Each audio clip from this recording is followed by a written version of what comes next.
Bonjour, dans un premier temps, nous allons parcourir le menu installateur pour en reconnaître les options principales.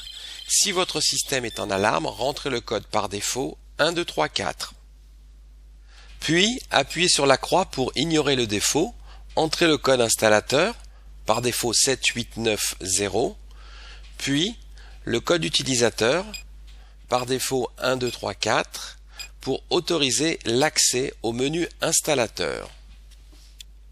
Voilà, nous y sommes. Nous allons passer en revue dans un premier temps les 9 options de ce menu installateur.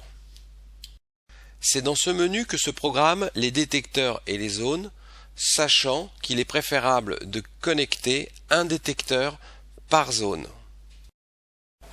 Le menu sortie permet de programmer les sorties disponibles pour par exemple commander un relais d'éclairage. Option de mise en service permet entre autres de programmer les temporisations d'entrée et de sortie. Il est possible que le menu option de mise en service soit remplacé par le menu partition.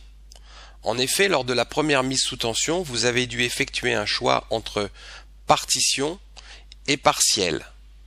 Si vous avez choisi partiel, c'est le menu option de mise en service qui s'affichera. Dans le cas contraire, c'est le menu partition. Option système pour le paramétrage d'options générales comme le câblage des zones ou le changement du code installateur. Transmission pour la programmation du transmetteur téléphonique, pour tester l'ensemble du système. Historique pour lire la mémoire des événements.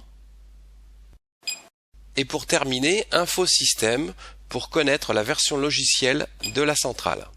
Il est possible, à l'aide du pavé numérique, d'appeler directement chaque menu. 2 pour sortie, 3 pour option de mise en service, 4 pour option système, 5 pour la transmission, 6 pour le test, 7 l'historique, 8 infosystème et 1 le premier menu détecteur et périphérique.